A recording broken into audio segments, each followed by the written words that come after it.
Bienvenue à ce balado sur la culture au cœur du centre-ville de Joliette avec des invités fort intéressants. Aujourd'hui, présentation de Desjardins. Restez là.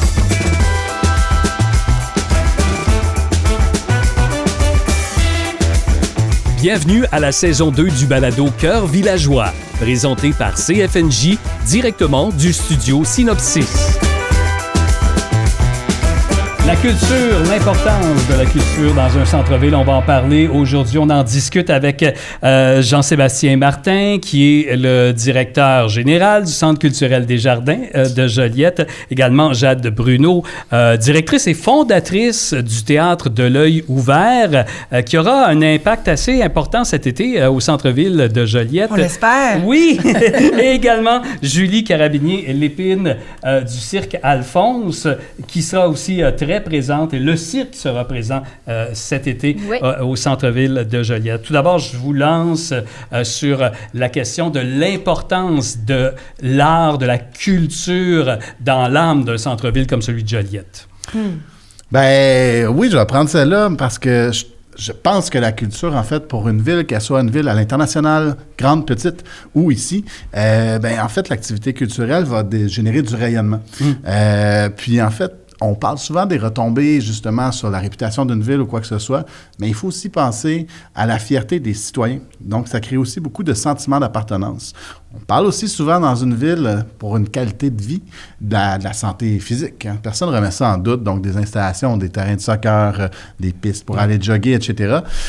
Mais la santé mentale passe beaucoup par la culture aussi. Puis il y a quelque chose d'important dans le bonheur, dans le bien-être du citoyen qui passe par la culture. Permets-moi de dire qu'on l'a ressenti pendant la pandémie, étant donné que les salles de spectacle étaient fermées, les gens déprimaient de ne pas voir de spectacle, de ne pas sortir, justement. Bien, absolument. La culture, c'est un vecteur très puissant de bonheur, de santé, d'éducation. Puis des fois, bon, ça n'arrive pas dans les premières priorités dans notre société pour nos gouvernements, mais il faut se le rappeler parce que la culture, c'est un vecteur de communication, d'émotion, de rencontre.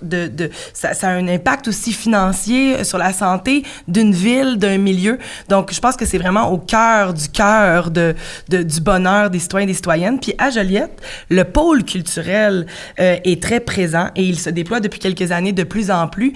Puis à travers les années, à travers les siècles même, on peut prouver dans le monde que les villes et les pays, il y a des pays qui sont des pôles culturels qui permettent le rayonnement de toute une histoire et toute une identité. Puis à Joliette, il y en a une identité à plus petite échelle. Là. Au Québec, à Joliette, il y a une identité précise qui est forte et qui se déploie de plus en plus depuis quelques années, à mon avis.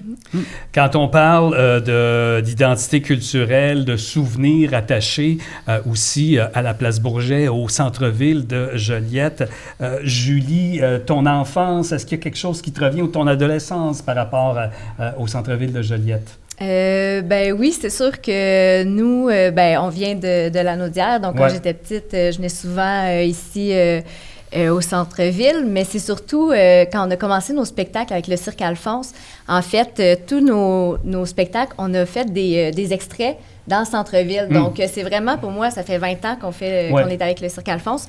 Donc, j'ai vu un peu mes enfants grandir dans tous les spectacles. Là, donc, le premier spectacle qu'on a fait, Timber, on a joué un extrait dans le centre-ville. Donc, les enfants étaient tout petits. Et là, à chaque spectacle qu'on faisait, on revenait dans le centre-ville. Puis, on voit qu'à chaque fois, il y avait de plus en plus de gens. Les gens étaient plus habitués aussi. Les premières fois qu'on l'a fait, il y avait vraiment moins de public, mais là, plus ça va, plus il y en a, puis c'est vraiment faut dire, le cirque, c'est pas nécessairement dans l'ADN de Joliette et dans l'ADN de la Naudois non plus, mais on le voit de plus en plus, là. Oui, bien, tout à fait. Là, avec le festival Bastringue, c'est sûr que là, le cirque a pris une grande place à Joliette. Là, ça va faire... c'est la 4e année qu'on va le faire. Donc, oui. Ce qui est assez incroyable aussi, en fait, c'est que vous avez amené à travers le monde avec Alphonse une identité de la Naudoise un petit peu partout à travers. Donc, tu sais, puis le cirque est important pour le Québec aussi, mais des fois, en fait, on s'exporte plus que ce qu'on consomme ici, tu sais.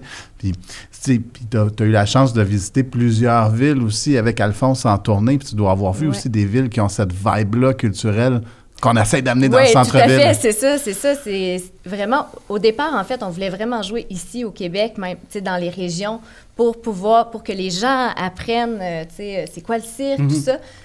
Mais finalement, on tournait plus à l'extérieur. Ouais, on était plus ouais. en France Ouais. parce que, tu sais, les gens, ils appréciaient vraiment de voir la culture québécoise. Tu sais, c'était des spectacles qui étaient différents. Mais là, on essaie de revenir de plus en plus, puis aussi d'amener ce qu'on a vu dans les autres festivals, tout ça, ici à Joliette, tu sais, de faire découvrir aussi d'autres compagnies. Mais justement, Julie, tu Ouais. vois une évolution au niveau de la culture dans le centre-ville de Joliette? Avec le cirque, parce que là, c'est la 4e année. Ouais. Tu sens une évolution. Donc, qu'est-ce qui a changé en 10 ans, selon toi, dans le centre-ville de Joliette au niveau culturel? Ben, je pense que les gens ils ont appris à voir de plus en plus. Il y a eu de plus en plus de spectacles, donc les gens... C'est l'offre. C'est l'offre, tout à fait. Puis moi, j'ai envie de plonger là-dedans, même si, bon, moi, je fais pas du cirque, mais ce que je vois qui se passe autour du Cirque Alphonse avec la collaboration avec le Centre culturel, c'est aussi que c'est comme un retour aux sources du cirque. Quand on pense au cirque, monsieur, madame, tout le monde pense beaucoup au Cirque du Soleil, dans toute son envergure, mais le Cirque Alphonse, il y a un esprit de famille, il y a quelque chose qui nous ramène à la base du rassemblement dans le chapiteau, puis ça, il y a quelque chose qui est cohérent aussi avec l'identité de Joliette, parce que c'est une ville, mais le centre-ville de Joliette, c'est aussi un village. La famille. Oui, la absolument. famille. C'est ça qui est important aussi, puisque les racines du Cirque Alphonse sont familiales. Tout à aussi. fait. Donc, les enfants sont là. Ouais. Les enfants adorent le cirque. Les enfants peuvent assister à des représentations aussi Ouais. qui vont les allumer, les intéresser. Là. Oui, tout à fait. Puis comme nous, on est une famille, fait que c'est sûr que ça rejoint beaucoup les gens de toutes les générations, parce que quand tu vas voir un spectacle, tu sais, les enfants, ils voient d'autres enfants sur la scène. C'est extraordinaire. C'est rare que tu peux voir ça. Puis il y a aussi ce côté-là familial qui se prête bien à l'extérieur, à faire des spectacles. Une proximité. C'est ça, tout à fait. La musique trad aussi, qui est dans Oui, la signature la de la région et Typiquement, du la Cirque Laudois, Alphonse. oui. Dans tous vos spectacles, là, il y a un Ouais. lien quand même très, très, très fort. Là. C'est pour ça que je disais que c'est notre identité qui s'exporte un petit peu. Puis pour nous, c'était comme, ça tombait sous le sens de le ramener au cœur de la ville, au cœur de Joliette, au cœur de la région, d'avoir un événement. Puis c'est né de la pandémie aussi. En fait, la pandémie, elle n'aura pas eu que du mauvais. Ce festival-là est né dans ce contexte-là en se disant la magie du chapiteau. Puis la magie du chapiteau, elle s'est concrétisée parce que on est en distanciation. Nous, la salle était fermée. Vos tournées internationales étaient à l'arrêt. Ouais. Donc, on s'est dit, écoute, on plante le chapiteau puis on vend des billets en distanciation. Puis on a rempli, je pense, 18-20 représentations. Sold out, alors que ce Les show-là... gens avaient soif de culture à ce moment-là. Oui, clairement. mais en fait aussi, ce show-là, on l'aurait fait en salle, on aurait fait une représentation 600 billets. Là, on l'a fait 20 fois 4000 billets. Fait que donc, on s'est dit, OK, il y a quelque chose là. Puis maintenant, avec Bastringue, en fait, on monte le chapiteau une semaine avant le début du festival. C'est notre meilleur marketing. Puis les gens appellent, il y a des gens qui n'ont jamais acheté un billet pour venir voir du cirque en salle. Puis là, qui passent, puis qui nous voient, puis qui disent qu'est-ce qui se passe? On leur explique, c'est un festival de cirque. Tu aimes ça, moi? Ben oui, tu vas aimer ça. Tout le monde aime le cirque. Tout le monde aime le cirque, mais on ne sait juste pas. Puis là, les gens disent, parce qu'il y a un happening, fait qu'ils disent OK, je vais acheter une paire de billets. Et j'en ai là-dessus qui maintenant achètent tous les billets. Ah. Et Bastringue arrive, il achète tous les billets. Mais il ne serait jamais venu voir un show en salle. Puis en fait, même pire que ça, même quand on fait du cirque en salle, non, ils n'achètent pas. Pour eux, là, leur expérience... C'est sous chapiteau. Elle se vit sous le chapiteau. Puis c'était un petit peu ça qui était l'idée, d'avoir quelque chose d'éphémère, mais d'avoir quelque chose qui était en plein centre-ville. Ça aurait été plus facile pour nous d'aller le faire dans un stationnement ou dans un champ en périphérie, mais pour nous, il fallait que ce chapiteau-là, que le centre-ville de Joliette devienne le lieu du festival, devienne un élément, puis c'est pour ça qu'on amène aussi beaucoup de déambulatoires, puis beaucoup d'éléments dans la ville pendant le festival. Le chapiteau est installé, il faut le mentionner, juste à côté du Centre culturel des Jardins et voisin du cégep. On est vraiment entre les deux, là. Ah ben absolument, il est dans le stationnement du personnel du cégep qui viennent de tomber en vacances, fait que c'était un bon moment, parce que sinon ça marcherait pas. Puis on transforme toute la façade du cégep en bar éphémère, donc en terrasse éphémère. Les gens peuvent venir prendre un verre, etc. ça peut pas être même la statue de Cyril Baudry prend part à la fête en devenant circassienne pendant ce week-end-là. Dans le passé, on a été faire des stunts à 11h le soir dans la ruelle près de l'Albion. On a été faire des choses sur la place du marché. On a été faire des choses sur la place Bourget. Il y a même un ours qui rentrait dans les commerces une année pendant que les gens étaient en train de déjeuner. C'est pas compliqué. Moi, ça me donne envie de déménager dans le parking. Je veux habiter là, voyons! Il faut signaler, c'est présenté du 17 au 28 juin. Il faut voir ça. Pour les gens qui sont de l'extérieur, de la région de la Naudière-Joliette, sur Saint-Charles-Borromée. Saint-Charles-Borromée Nord, c'est ça? Écoute, de toute façon, c'est impossible de le manquer. Tu arrives arrives par l'entrée de Joliette, puis il y a un chapiteau qui apparaît dans ta face. Oui, on ne peut pas le manquer. En arrivant. C'est une 4e édition.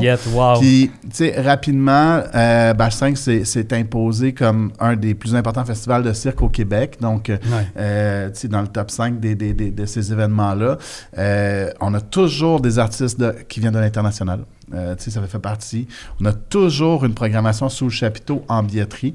Et on a toujours une programmation gratuite. Il ne faut pas l'oublier. Plus de la moitié des événements qui sont présentés gratuitement un petit peu partout dans la ville. C'est très familial. Absolument. Puis oui, puis il y a des choses, par contre, des fois qui le sont moins. On essaie d'avoir quand même des choses pour... des fois, il y a des choses un peu plus edgy. Ouais. Et puis, un autre élément qui est devenu comme une signature, c'est l'événement d'ouverture. Donc, tu sais, pour ceux qui nous ont suivis, il y a quelques années, on a fait la traversée d'un funambule au-dessus de la chute entre le Château Joliette et le musée. C'était à couper le souffle. Ouais. C'était tellement stressant, par exemple. J'espère que... non, tu sais, sur des questions d'assurance, c'est comme... Comment ça tomberait, ces histoires-là? C'était magnifique. Puis l'année dernière, encore une fois, on s'est donné quelques sueurs froides en ayant des acrobates qui faisaient une danse verticale sur la cathédrale. Ouais. Fait que tu vois, c'est toujours des éléments signatures de la ville de Joliette. La rivière, la cathédrale, tout ça est dans le centre-ville. Puis cette année, je ne peux pas vous donner tous les détails, mais sur Place Bourget, il va y avoir une tour de 80 pieds d'eau puis une petite piscine. Oh! Ouais. Oh! Ouais. C'est pas moi qui va sauter, là, c'est sûr. Non, écoute, pourquoi pas? C'est là que je vais déménager, finalement. C'est ça. Ça va être à surveiller pour le début de l'été. Puis après ça, pour ceux qui n'ont pas eu la chance de voir l'année dernière La Noce, c'est un spectacle extraordinaire d'Alphonse qui revient encore une fois cette année. On avait fait 6 représentations complète, qui affichait complète l'an dernier. Puis là, on se remet ça encore une fois pour un 5 représentations. Donc, c'était à pas manquer. En plus de tous les artistes, on a Calabente qui vient, qui est une troupe congolaise, je pense. Hein? Oui. Puis on a de la visite, on a un mime, Trygve Wekensha, qui vient, c'est un Tchèque, si ma mémoire est bonne, qui vient... qui va être ici à Joliette, il est reconnu comme un des meilleurs dans sa discipline, qui va proposer autant un spectacle adulte qu'un spectacle enfant. Puis cette année, on a une nouveauté aussi qui a l'air vraiment cool, c'est de l'impro-cirque. Donc, on est vraiment comme sur une joute d'impro, mais c'est des acrobates qui sont là avec des musiciens et aussi des gens de l'impro plus traditionnels, en fait. Là. Fait que c'est vraiment... Bon, moi, j'ai une question. Il existe une passe pour avoir accès à tout ça? Ça serait agréable. Là, moi, je voudrais la passe là, pour aller voir tout. Ben oui, puis t'es pas loin parce que pendant qu'on fait Bastringue, votre show rentre en salle. Il faut en parler de ce spectacle. L'été passé, on présentait un hommage à Serge Lama au Centre culturel des Jardins. Et cet été, en quelque sorte, ce sera un hommage à Richard Desjardins, un grand nom de la chanson québécoise, un pilier dans l'effet Lisa. Présentation, Jade, de justement ta compagnie théâtrale. Oui, bien, en fait, depuis 2022, on a un super partenariat, le Théâtre de l'Œil Vert avec le Centre culturel des Jardins. On a présenté la Corriveau, La Soif des Corbeaux en 22 et à l'été 23 en reprise. Et ensuite, on est arrivé à l'été 24 avec une nouvelle création qui s'appelait La Géante, inspirée de l'histoire de la Poune. Oui. Et là, on a pris un petit temps d'arrêt pour permettre à nos amis Lama de partager la scène, mais aussi pour nous créer un nouveau spectacle qui, là, s'inspire du répertoire de Richard Desjardins. Donc là, ceux qui nous suivent se diront « Mais voyons, on parle d'un homme. » Nous, on a l'habitude de mettre de l'avant des femmes marquantes du Québec. Il y a déjà eu Diane Dufresne, il y a eu Diane Dufresne aussi, il y a eu Clémence Desrochers, on en a fait plein. Notre mission au Théâtre de l'Ouvert, c'est vraiment de développer le théâtre musical original et de mettre les femmes au cœur, soit des histoires racontées ou des équipes de création, et autant que faire se peut, les deux en même temps. Et là, ça s'appelle l'effet Lisa. Alors là, certains se diront, mais mon Dieu, mais que se passe-t-il? On parle du répertoire d'un homme, mais encore une fois, pour mettre de l'avant des femmes extraordinaires, plus grandes que nature, parce que quand on se penche un petit peu sur l'œuvre de Desjardins, bon, là, on a combien de temps? Parce que je pourrais parler 4 jours. Mais le temps que tu voudras. Oh mon Dieu, Richard Desjardins. Là, en plus, il faut savoir que Jean-Sébastien est le plus grand fan de l'univers. De Desjardins. Depuis vraiment, tu sais, je veux dire, Tu m'aimes-tu, mes parents écoutaient ça chez moi, puis c'était comme un des trucs que mes parents écoutaient que j'adorais. Le disque est sorti en 90. Puis, exact, donc j'avais 8 ans. Et ça a pas pris une ride, hein? Ça a pas pris une ride. Moi, ça, tu parles?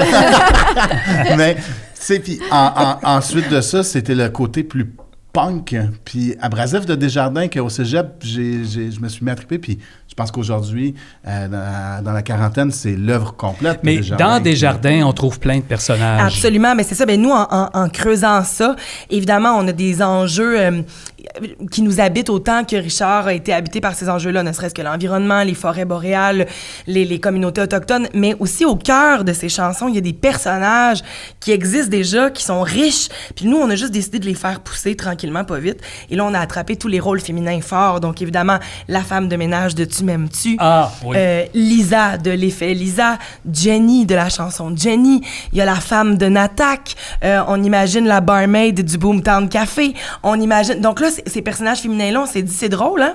Mais dans l'œuvre de Desjardins, les femmes, ils sont pas fleurs bleues, c'est pas mielleux. Il y a quelque chose de bien raw en bon français. C'est des femmes rough. C'est brut, puis c'est pas romancé à l'eau de rose. Il y a quelque chose de... Et toute leur puissance, leur force, dans les yeux de Desjardins et dans les mots de Desjardins, c'est pas épeurant. Alors, on a ici un homme qui embrasse cette force-là féminine et qui fait comme, oui, moi, je vais te suivre partout, je suis d'accord avec ce que tu incarnes, ce que tu représentes, ce que tu veux. Et ça, pour moi, c'est une forme de masculinisme positif. Oui, parce que c'est un mot qui est souvent négatif ces dernières années, mais il peut y avoir du positif. Il y en a d'autres sortes de façons façon d'être un homme masculin. Merci de le dire, devenant d'une femme en plus. Je trouve que c'est important de les mettre en lumière, ces modèles-là, puis pour moi, Desjardins en est un. Donc, nous, on a donc creusé son répertoire pour faire pousser des personnages. On raconte une toute nouvelle histoire. On a inventé une fiction. C'est l'histoire de deux frères, le bum et le bon gars, qui se sont pas vus depuis des années, qui vont se retrouver pour la première fois parce qu'il y a eu un gros feu de forêt à Company Town. Donc, on est dans une ville, dans le coin de Rouyn-Noranda, on peut imaginer, où il y a là plein de choses. Le contact avec la forêt, le contact avec la fonderie, la pollution, les communautés.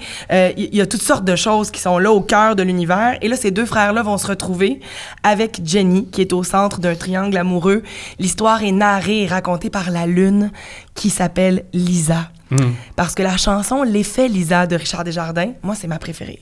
Je les aime toutes, mais elle, c'est ma préférée. Ça raconte un coup de foudre, mais nous, on a décidé de dire que ce coup de foudre-là, c'est l'effet de la lune sur les humains qui impacte les marées hautes, les marées basses, qui fait qu'on a envie de s'aimer, de se déchirer. Mais les chansons de Desjardins sont imagées. Ah, c'est sans fin, c'est un répertoire. C'est tellement inspirant. Tantôt, en arrivant, je disais, on est tellement chanceux, chanceuse aussi d'avoir son autorisation, le privilège de pouvoir s'approprier cette œuvre-là. C'est ce que j'allais te demander, comment Desjardins a réagi quand vous lui avez présenté ça? Ben ça, c'est mieux que dans tous mes rêves les plus fous. Parce que, bon, si je recule au début de l'histoire, OK? On est, il y a 3 ans déjà, dans un événement, Jean-Sébastien, Simon et moi, puis là, on jase, puis on rêve à l'avenir. À 1h du matin. À 1h du matin avec un petit dirty martini. Et là, tout d'un coup, j'ai une idée, un éclair de génie, puis je dis, mais si on faisait un show à partir du répertoire de Desjardins? Là, il est venu les yeux ronds de même. Il dit, oui, demain, je vais te mettre en contact avec son agente. Je dis, mais calme-toi, j'ai l'idée à soir. Je sais pas c'est quoi le show, mais... À 9h, le lendemain matin, je textais sa gérante, Théo, viens me rejoindre dans le lobby de l'hôtel, faut que je te présente quelqu'un. Alors là, j'étais lancée dans la gueule du loup, je devais faire un pitch. Il n'y avait rien de concret. Il y avait rien de concret pour y passer. Je veux dire, à un moment donné, Jean-Sébastien me connaît bien. Là, il y avait un momentum, j'étais inspirée, j'avais pas dormi de la nuit.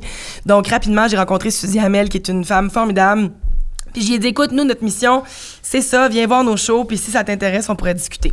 Là, il y a eu 2 ans qui se sont écoulés, 2 ans d'écriture, de recherche, d'arrangement, de composition.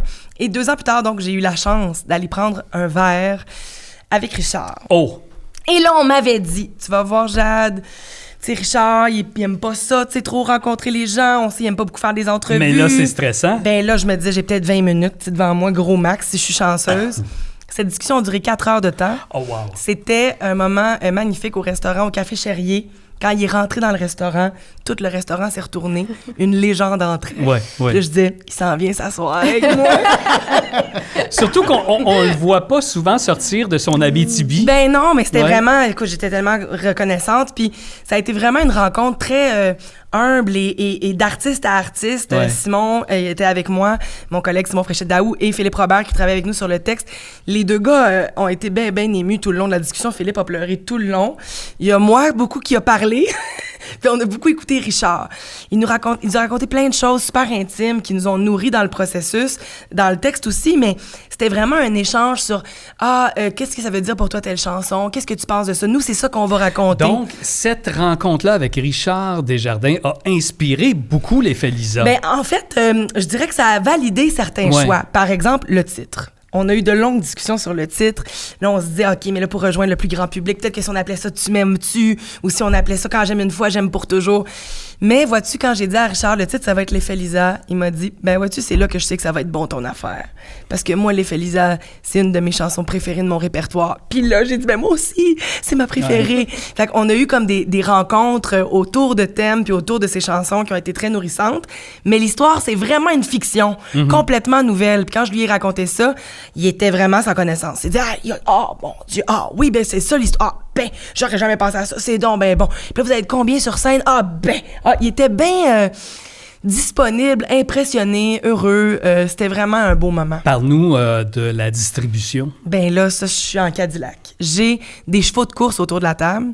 J'ai Noémie Godin-Vigneault, qu'on a vu à la télévision, qu'on a vu au cinéma dans Nouvelle-France. Oh, une grande actrice. Une grande actrice qui est formidable, qui va interpréter Lisa, la Lune, donc notre narratrice. J'ai Jean-François Casabonne, mon Dieu, une machine de passion et d'intensité qui va personnifier, lui, l'homme du camp, qui est à la fois un peu l'image de Richard Desjardins et de cet homme en forêt. Ensuite, mes 2 frères, c'est Simon Fréchette-Daou qui interprète le bon gars quand vous allez entendre les 3 premières notes. Ton dos parfait, comme un désert. Je vous le dis, ça prend des Kleenex. Ça, c'est Tu m'aimes-tu. C'est Tu m'aimes-tu, ça n'a pas de bon sens. Ouais. Ensuite, j'ai Steven Lee Potvin qui, lui, va interpréter le bum. C'est le parfait bum. Il est beau, il est baveux. D'où le chant du bum. Le chant du bum. Ouais. J'aurais dû ben du don du. Parmi ma grand gueule. Et ensuite, il y a Geneviève Allary qui interprète l'enracinée, la serveuse du Boomtown Café. Sarah Villeneuve-Desjardins qui fait la femme de ménage. Et moi, je me suis offert le cadeau, en plus de signer la mise en scène, d'interpréter Jenny. Un petit rôle. Donc, un petit rôle de rien du tout. Ça sera présenté au Centre culturel Desjardins à compter du 10 juillet. Et là, vous êtes là pour plusieurs représentations. On est là pour 12 représentations, encore une fois. C'est un honneur et un privilège d'avoir cette confiance du Centre culturel Desjardins, mais aussi d'avoir les gens dans la salle qui nous suivent et qui reviennent année après année, qui ont hâte. Récemment, je suis allée voir un show au Centre culturel, puis il y avait la petite vidéo qui passait. Puis là, j'entendais les gens faire « Oh mon Dieu, c'est le théâtre de l'œil ouvert! » Et là, on disait « Richard Desjardins, oh mon Dieu, c'est cette fois-ci inspiré de Richard Desjardins! » Fait que je suis très reconnaissante de ce soutien. Ce que je trouve extraordinaire, en fait, c'est que à répéter comme ça, puis à avoir des collaborations plus étroites avec des créateurs, avec des artistes, c'est qu'on développe aussi le public ici qui connaissent, qui vous connaissent, qui vous voient aussi. Tu sais, vous êtes arrivé au Centre culturel l'autre fois. C'est des gens du théâtre de l'œil ouvert. Je trouve ça super intéressant d'avoir la possibilité de faire ça. Puis également, je pense qu'il faut que les gens soient fiers de ça parce que là, tu sais, on a le Cirque Alphonse, la Noce, l'année passée à Bastringue, c'était la première mondiale de ce show-là qui va tourner un petit peu partout sur tous les continents, en fait, dans les années qui vont suivre. Mais la première fois que ça va avoir été présenté, c'est au centre-ville de Joliette. Chez nous, oui. Cette 3e création-là, même chose. Les premières mondiales se font ici, à Joliette. Qu'est-ce qui explique ça? c'est un engouement pour Joliette, parce que ça a été le cas l'an passé aussi pour l'AMA. La première, c'était à Joliette aussi, au Centre culturel. Bien, si je peux me permettre de te lancer des fleurs, Jean-Sébastien, je pense que ça prend plusieurs critères. Ça prend d'abord un diffuseur audacieux, qui est prêt à dire, même si ça n'existe pas encore, même si je n'ai pas vu le texte, je n'ai pas entendu, je n'ai pas vu la mise en scène, je fais confiance à des artistes. Donc ça, premièrement, c'est immense. Et ensuite, petite parenthèse politique, j'ai envie de dire, le public est prêt. Le public, là, il est game, il est audacieux, il a envie de découvrir des nouveaux visages, de rencontrer des nouvelles œuvres. Souvent, on dit « Ah, ça prend des têtes d'affiche. » Oui, mais ça prend aussi, surtout, une confiance en son diffuseur. Et ce que le Centre culturel Desjardins a réussi à faire, c'est ça. C'est que les gens savent que ça, c'est un gage de qualité. Ce soir, j'ai envie de faire une sortie. Qu'est-ce que le Centre culturel Desjardins me propose? Je vais aller voir ça. Et avoir la machine aussi pour promouvoir tout ça, là. Absolument. Mais c'est toute une équipe, en fait, là, qui part du conseil d'administration jusqu'au personnel aussi, qui sont à la billetterie, à la gérance, qui connaissent les gens puis qui leur recommandent ces choses-là. Nous, en fait, là, on a 3 mots-clés qu'on utilise dans notre organisation puis qui expliquent les partenariats qu'on a développés avec Alphonse pour organiser Bastringue puis avec le Théâtre de l'Œil ouvert pour venir faire de la création du théâtre musical en été. C'est l'accessibilité, complicité et enracinement. Fait qu'on veut faire des choses qui sont à notre image. On veut faire des choses en complicité, en collaboration, donc dans ce cas-ci avec des compagnies artistiques.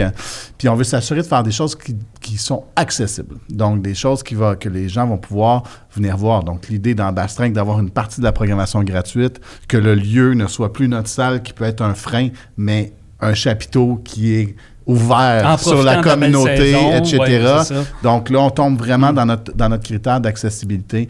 Quand on travaille avec le Théâtre de l'Œil ouvert, on a exactement les mêmes éléments en tête. Puis de l'autre côté aussi, de dire en sorte que ces créateurs-là doivent avoir aussi accès à une scène, doivent avoir accès à un diffuseur qui dit « Go, nous, on signe, on supporte, on reconnaît le talent que vous avez, puis vous avez tout le potentiel de créer des shows qui tournent après ça partout au Québec, puis à l'extérieur de ça. Puis c'est ce qui est arrivé dès notre première collaboration avec la Corriveau. Ça a été un super succès que tout le Québec a pu apprécier ensuite. Fait que donc, c'est vraiment cette philosophie-là de travailler en collaboration puis en complicité, puis de faire des choses qui nous ressemblent, qui fait en sorte qu'on fait atterrir ces projets-là, puis on décide de les soutenir. Si on parle de développement culturel, à la fois culturel et économique, dans le centre-ville de Joliette, il y a eu une grosse annonce dans la dernière année pour le Centre culturel Desjardins. C'est une nouvelle salle de spectacle qui va voir le jour sur la place Bourget. Oui.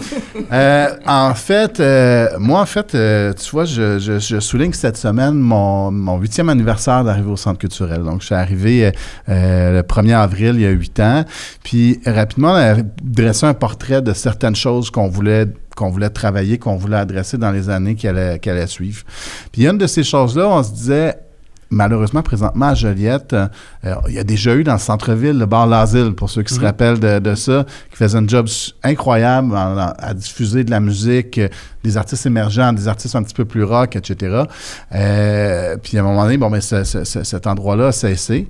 Il y a des initiatives qui se font dans différents commerces du centre-ville, mais il manquait une récurrence pour vraiment accueillir ici à Joliette soit des artistes émergents ou des propositions artistiques. Il faut dire qu'il manque d'espace aussi à certains endroits. Absolument, c'est ça. Dans le fond, les locaux n'étaient pas nécessairement appropriés pour dire on se lance à l'intérieur de ça, puis ça demeure une business qui n'est pas rentable, en fait, diffuser du spectacle. Faut que tu aies un à côté, là, tu sais, je veux dire, tu peux pas te dire en partant... je vous vois rire, les filles. C'est ça. Fait que donc, ouais, bon, dans l'ensemble des modèles d'affaires en culture, c'est clair que tu t'en vas pas là en disant c'est pour faire du cash. C'est ça que votre rire veut dire, hein, je pense. OK, parfait, c'est bon. OK. Fait que donc, mais ce qu'on se disait par contre, présentement, dans le fond, Joliette s'impose ou s'affirme comme un pôle culturel quand même important. Puis, tu sais, je nomme souvent de dire, puis là, on va se permettre d'être chauvin un peu quand même, là. Tu sais, trouver une ville de 60 000 de population qui a le plus gros festival de musique classique au Canada, qui a le plus important festival de musique trad au Québec, qui a la troisième plus grosse collection muséale au Québec. Oui. Qui a une salle centenaire comme celle du Centre culturel des Jardins.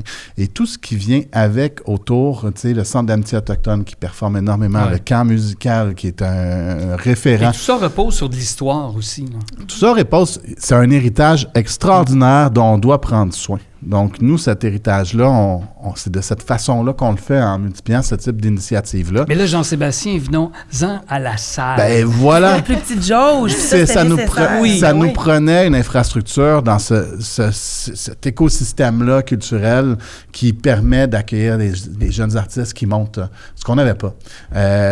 Et puis, en fait, aussi, dans le milieu de Joliette, un lieu pour se rassembler dans la communauté, pour rassembler 250 personnes, 300 personnes pour un événement, que ce soit la fin de la saison de soccer ou etc., bien, il manquait ce lieu-là sur le territoire. Fait que nous, on a suggéré à un moment donné de dire, travaillons à développer quelque chose. Et l'opportunité est arrivée à travers la philanthropie.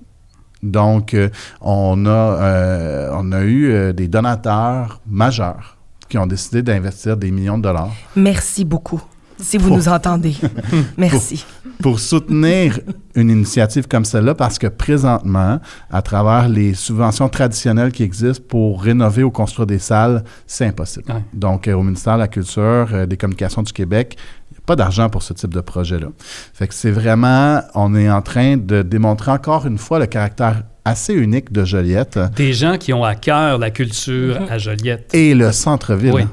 Parce que le positionnement de cette salle-là, pour les donateurs, devait se faire au centre-ville. Oui. Donc, parce que on l'a nommé d'entrée de jeu pour une ville, la culture peut permettre du développement, évidemment, culturel, du développement social, du développement économique. Donc, il y avait vraiment cette idée-là de dire on veut être en phase avec notre milieu. Nous, dans nos valeurs, tantôt j'ai parlé d'enraciner. Donc, c'était vraiment, tout était dans le fond assez cohérent pour dire go, on se lance dans cette aventure-là.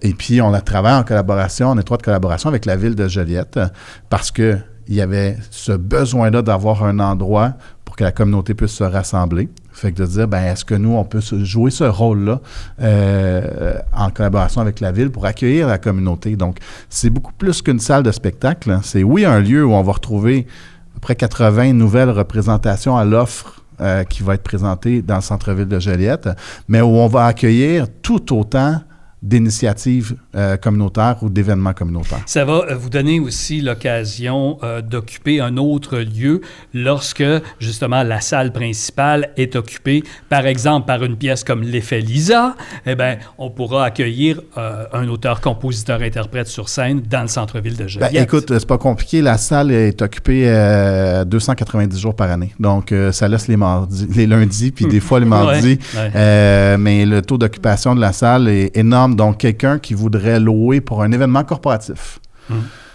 puis qui me dit « j'ai besoin d'un vendredi », dans les 2 prochaines années, je ne suis pas capable d'y en donner un. Donc, ou peut-être le 6 janvier, tu sais. Fait que c'est ça la situation. Donc, on voyait qu'il y avait un besoin. Puis dans le fond, là, le projet, c'est un projet de 10 millions parce qu'on voulait que ça soit un projet qui ait aussi une signature architecturale. Parce qu'on est sur Place Bourget, il y a un cachet. Il y a un patrimoine bâti extraordinaire, donc on se doit... De respecter l'architecture. Complètement. Fait que donc, on est vraiment là-dedans présentement. On est dans la campagne de financement parce qu'on se dit c'est une salle pour et par la communauté. Donc, s'il y a des gens qui ont envie de contribuer à cette campagne philanthropique-là, qui prend son envol, puis qui va nous permettre, en fait, là, de réaliser le projet tel qu'on le conçoit, les gens peuvent entrer en contact avec nous pour nous donner tous les coups de main sont bienvenus. Et puis, en fait, on vise à être en opération printemps-été 2028. Wow. Oh, c'est vrai quand même. Assez fast-track. Je pense qu'il faut que j'y aille. C'est très excitant. Le type de représentation, qu'est-ce qu'on va offrir? Parce que là, tu dis, oui, tu parles de location de salle, mais vous allez présenter une programmation aussi. Absolument. Vous avez en tête certainement déjà une programmation. Exactement. Dans le fond, comme je disais, c'est à peu près 80 représentations qu'on va offrir là, majoritairement en musique chanson et en humour. Donc, c'est essentiellement ça. Va s'inscrire quelques théâtres aussi, avec des ça, c'est très le fun, hein? plus petits plateaux. Mm-hmm. Parce que pour des artistes de théâtre, tu sais, souvent, il n'y a pas beaucoup de choix dans les jauges. Il faut faire des grosses salles de 900 places avec des défis qui sont à la hauteur du nombre de bancs. Mais à partir de la seconde où on ouvre la possibilité de jouer dans une plus petite salle avec un spectacle plus intime, expérimental, ben là, ça ouvre comme Clémence, ça aurait été formidable. On va le booker, hein, quand ça va être prêt. Voilà, je savais que avant que jamais une porte ouverte. Ben non, en plus, c'est enregistré, on a des preuves. Ouais, et puis, au niveau du cirque, c'est un petit peu la même chose, c'est-à-dire que, tu sais, on n'aura pas la capacité de faire des accrochages, la régumène ou quoi que ce soit, mais on peut avoir des plus petites propositions. Mais la salle va vraiment bien convenir à un besoin. T'sais, moi, présentement, j'écoute en boucle le nouveau d'Alphonse Bisaillon, le nouveau de Gab Bouchard, les louanges qui sortent. Mais moi, présentement, là, j'ai de la difficulté à inscrire ces propositions-là dans une salle de 800 places qui est de surcroît surbookée. Tu t'avançais tout à l'heure en parlant d'humour. Il y a désormais un festival du rire à Joliette qui est présenté. Ce sera la 2e édition cet été. C'est une salle idéale pour accueillir des humoristes de la relève, par exemple. Encore une fois, ce qui fait absolument. Puis c'est clairement, il va y avoir une proposition du Festival du Rire qui devrait s'inscrire dans cette salle-là. Mais ce qu'il faut voir, en fait, c'est que dans le rayon d'1 km², le centre-ville de Joliette a cette signature culturelle-là unique. Je mets encore les gens au défi de trouver une autre ville où est-ce que tu vas retrouver la salle de 800 places, le musée, la Maison de la musique qui a 80 places, maintenant ce cabaret-là, une offre de bar de restauration. C'est vrai, tu le dis, c'est dans un rayon d'1 kilomètre à peine. Ça se fait tout à pied dans la même journée. Imagine tout ce que tu peux voir. Alors, pour une offre, ben pour vrai, c'est assez exceptionnel. Puis, fait que donc, pour une offre comme le Festival du Rire ou le Festival Bastringue, c'est un terrain de jeu extraordinaire parce que là, tu dis, OK, on peut déployer un festival dans la ville, puis de faire circuler le public. Puis ça, c'est en plus, dans le fond, des initiatives qui se font quand on monte la scène sur la place Bourget, parce que là, on vient d'avoir un lieu qui peut rassembler 5000 personnes. Donc, quand on met tout ça en commun, il y a vraiment quelque chose qui a une signature unique au centre-ville de Joliette, puis il faut le voir, puis il faut le renforcer, puis il faut en être fier, puis il faut le promouvoir. Vivement 2028. Ah oui, bien absolument, mais c'est quand même, on va commencer par 26. On va prendre les 2 années quand même. Quand on parle de la place Bourget du centre-ville de Joliette et on parle d'artistes, il y a même un piano public aussi. Absolument, c'est ça. Il y a quelque chose de très vivant. Puis je pense qu'on peut continuer en ce sens-là. Puis il y a même des choses qui peuvent continuer à avancer. Puis des fois, c'est des petites initiatives. Tu sais. Quand à Bastringue, on se promène avec des artistes en déambulatoire, là, de voir la surprise et l'animation que ça crée et chez toutes les populations. Autant chez les gens du centre-ville qui, des fois, sont plus marginalisés, qui, là, embarquent dans la fête et viennent faire partie du festival, que quelqu'un qui était venu prendre une bière ou un café sur la terrasse. C'est pour dire à quel point l'offre culturelle est ouverte à tous. Accessibilité. On est là. Exactement.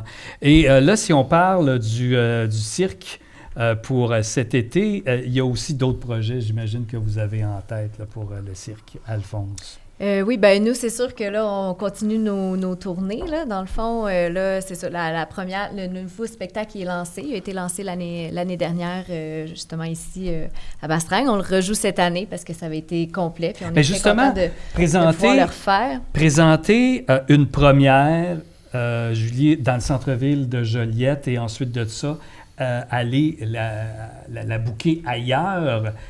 Qu'est-ce que ça fait de dire, oui, OK, on l'a vraiment cassé, ce spectacle-là, la Joliette dans le centre-ville. Ouais, est-ce qu'on l'a fait de la même façon ailleurs?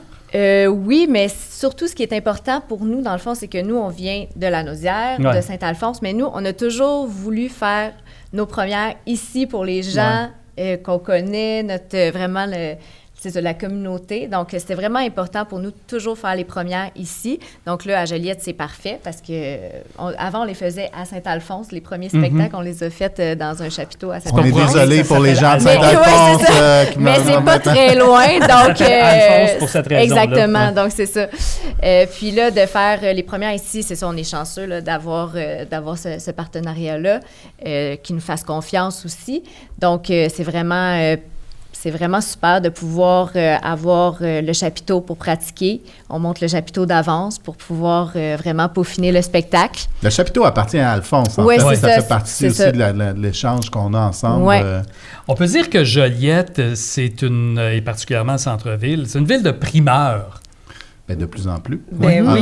Ouais. Puis, tu sais, moi, j'ai envie de dire, moi aussi, je viens de Joliette comme Julie, fait que j'ai le même sentiment, le même désir de créer chez nous en premier, d'offrir une primeur chez nous.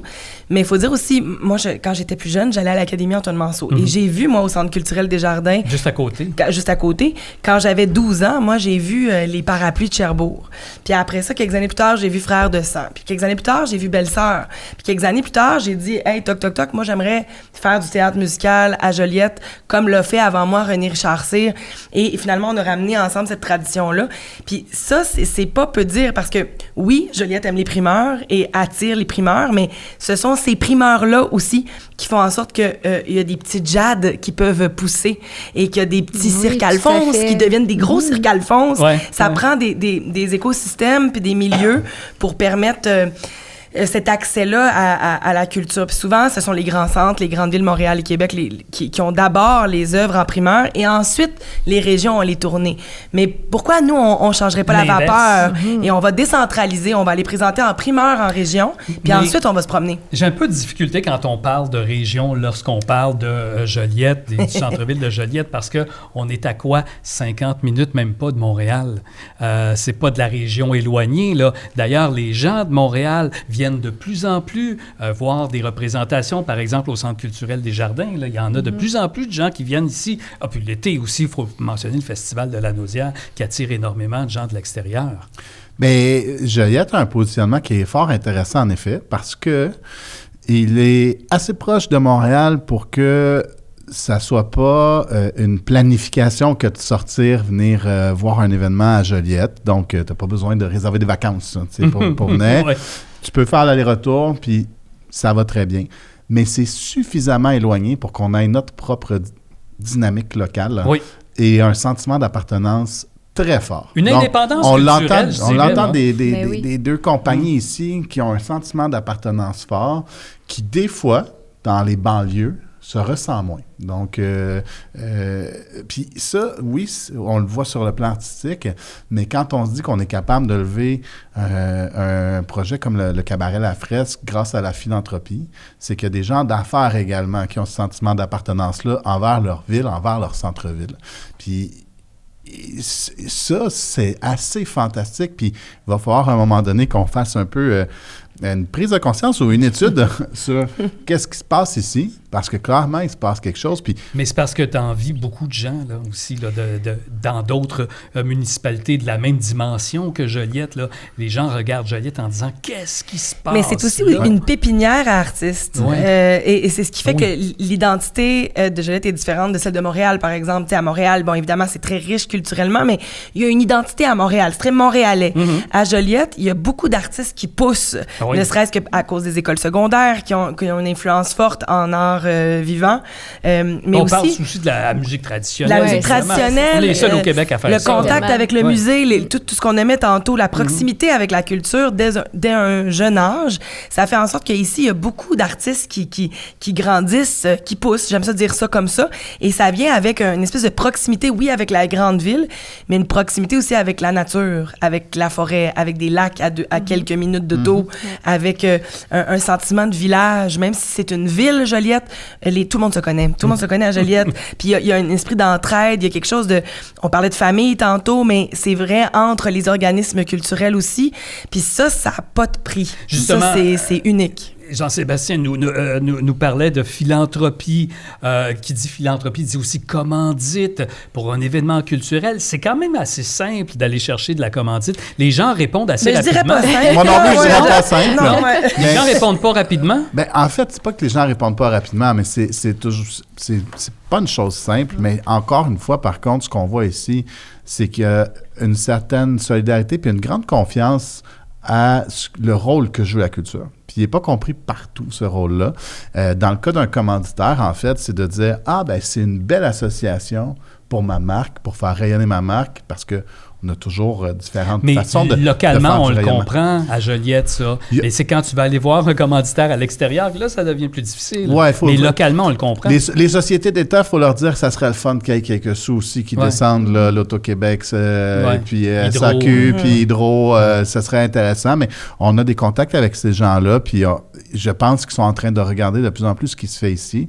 Puis, tu sais, tu nommais la proximité entre les organisations. On a créé, il y a quelques années, Joliette Halte Culturelle, qui était cette association, qui est encore vivant aujourd'hui, mais cette association, cet espace de discussion entre le musée, le festival, le Centre d'amitié autochtone, le Centre culturel des Jardins, Mémoire et Racines, qui réfléchissons ensemble pour comment on peut faire rayonner davantage Joliette à l'extérieur, puis comment on peut générer davantage de prise de conscience qu'on vit dans un milieu qui est culturellement riche, parce que c'est pas tout le monde qui en prend conscience. Nul n'est prophète en son pays. Puis ça l'a permis, en fait, ces initiatives-là, ça a permis de mettre au monde bastringue, ça a permis de faire rayonner nos premières initiatives avec le Théâtre de l'Œil Vert, parce qu'on a pu mettre des placements médiatiques, etc., de l'attention médiatique aussi à ce moment-là. Puis de dire aux gens, venez voir ce qu'on fait ici, venez voir ce qui se passe, puis de multiplier les opportunités. Là. Fait que donc ça, je pense que générer cette fierté-là, c'est clair que ça nous aide après ça en philanthropie, c'est clair que ça nous aide en commandite aussi. Et ceci dit, c'est toujours à recommencer.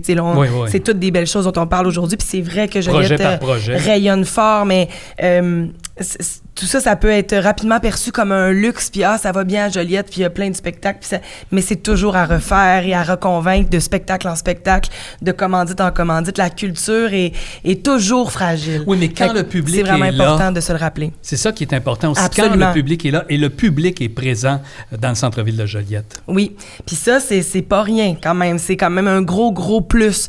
Mais le spectateur, c'est toujours par rapport au dernier spectacle. Donc, comment on fait? Le dernier spectacle était moins à ton goût, fais-moi confiance pour le prochain et reprends un nouveau risque. Fait que c'est une relation qui doit s'entretenir au quotidien entre le diffuseur et les spectateurs et entre les artistes et les spectateurs. C'est tellement de travail. Puis en même temps, c'est la plus belle job du monde parce que c'est très humain et c'est bien vrai. Ça repose sur un contact qui se nomme pas avec des mots. C'est pas toujours tangible, cette rencontre-là, autour des arts vivants. Je vous lancerai sur une question. Vous travaillez dans le domaine culturel au centre-ville de Joliette.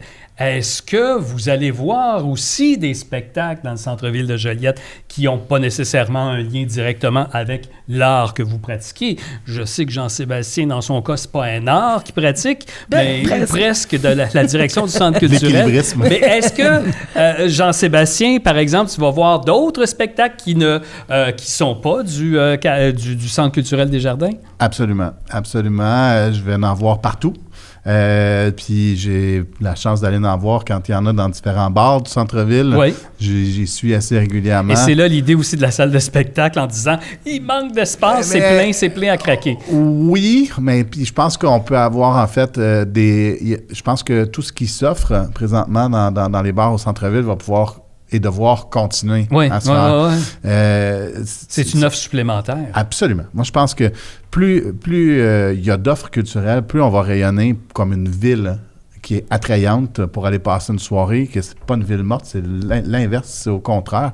Puis nous, quand on s'inspire, là, quand on discutait avec les amis de Joliette Halte Culturelle, on osait s'inspirer de Édimbourg. On osait s'inspirer de Stratford en Ontario, qui ont un festival de théâtre shakespearien extraordinaire qui attire des dizaines de milliers de spectateurs. Donc, le budget du festival, il est 2 fois le budget de la ville. Tu sais, c'est à peu près pour vous dire. Ben, on s'inspire de ces meilleures pratiques-là, puis on reconnaît quand même des éléments qui sont présents à Joliette puis qui nous permettent de dire « Hey, on peut le faire à notre échelle ici, puis avoir ce même type de résultat. Julie, toi, est-ce que tu consommes d'autres spectacles? Oui, puis c'est surtout quand on voyage à l'extérieur, puis qu'on va dans d'autres festivals, tout ça, on rêve de vivre la même chose ici. Donc, on se dit, on voit des choses qu'on aime, ben là, on aimerait ça les ramener ici à Joliette, tu sais, de vraiment que ça soit différent, de faire découvrir vraiment des artistes différents, des décors différents, tout ça, ben ça serait... Quand on voyage, on a vraiment le goût de faire ça ici, donc... il y a la culture autochtone aussi qui est présente aussi, dans le centre-ville de Joliette. L'été aussi, il y a un festival, il y a des spectacles, de nombreux spectacles qui sont présentés sur la place Bourget. Absolument, les amis du Centre d'amitié autochtone font un travail extraordinaire. Le 21 juin, Ouaskapitan va s'inscrire. Tu sais, c'est encore une fois, ça s'inscrit dans l'espèce de feu roulant que, je veux dire, on parlait de ça dernièrement, là. Le Bastringue commence le 17 juin.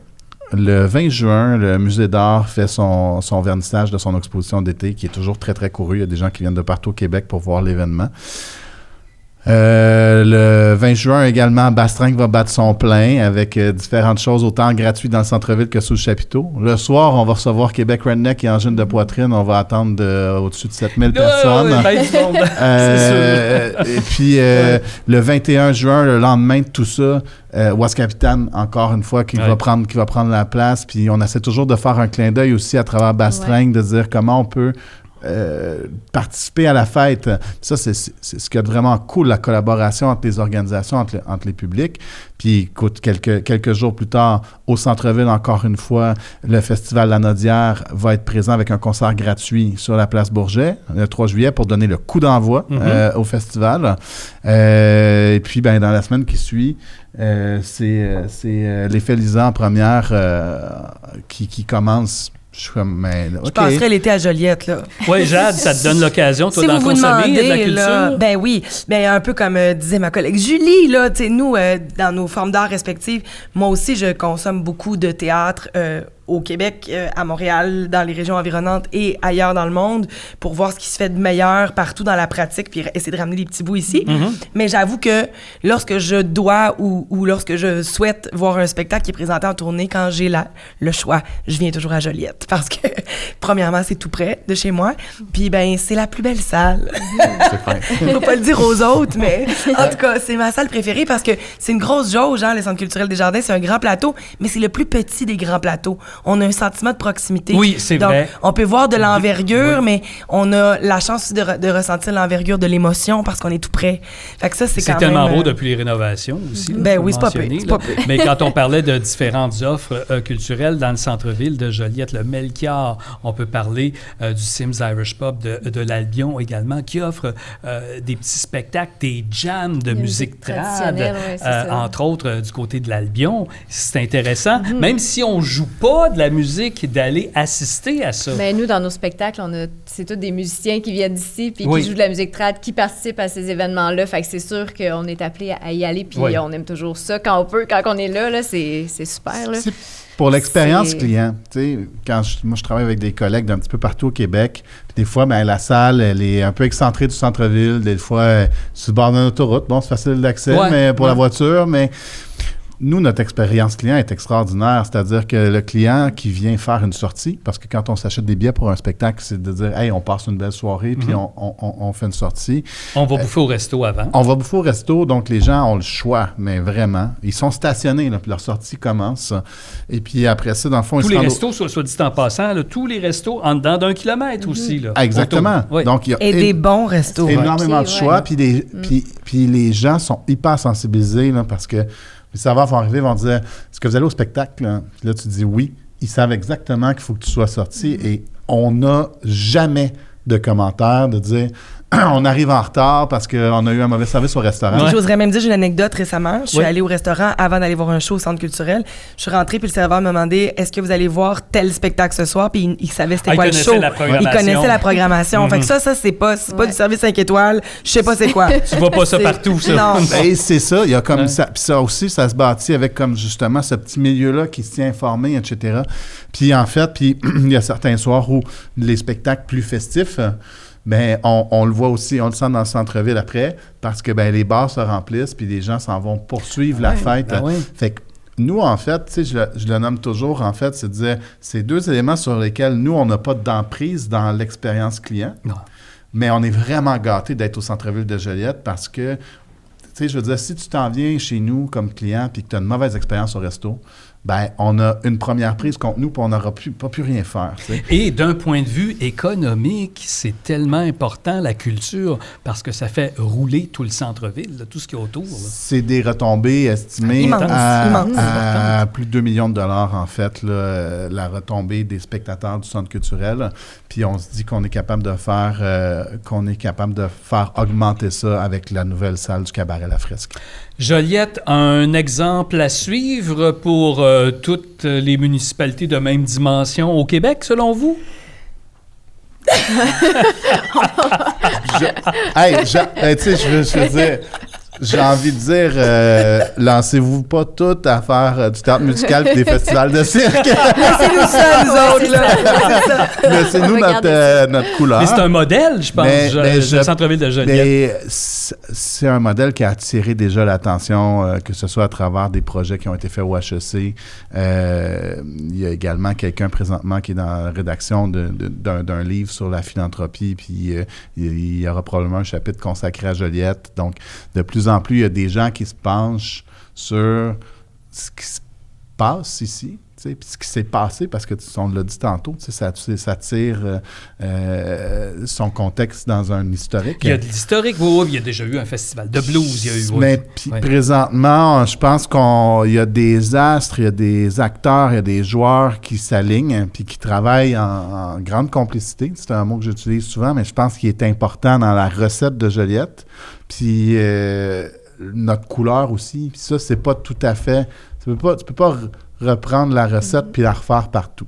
Fait que je pense que chaque communauté a à regarder, mais je pense qu'à partir du moment où on conçoit que la culture est importante pour la santé de notre communauté, pour son développement, puis que là, ça, c'est partagé par les acteurs du milieu, autant politiques qu'économiques que sociaux. Je pense que là, après, on a une formule qui peut être gagnante dans toutes les communautés, mais ce message-là qui n'est pas trop compliqué, il ne passe pas nécessairement toujours. Puis même, dans le fond, que les 3 paliers, il faut qu'ils comprennent au même moment, puis que là, il y a de la magie qui se passe. À d'autres endroits dans le monde, la philanthropie est très, très, très développée. Nous, ici au Canada, tout est à construire. On commence. Au Québec, encore plus qu'au Canada, en fait, parce que dans le monde anglo-saxon, c'est plus développé. C'est vrai. Puis ici, on est un bel exemple, mais on continue, on lâche pas. On a encore besoin de millions, hein? Oui. On lâche pas. On a encore besoin de millions. Un dernier tour de table pour conclure ce podcast sur la culture dans le centre-ville de Joliette.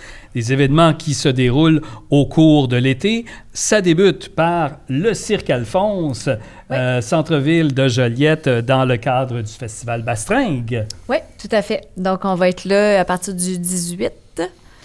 Du 18, ça commence le 17.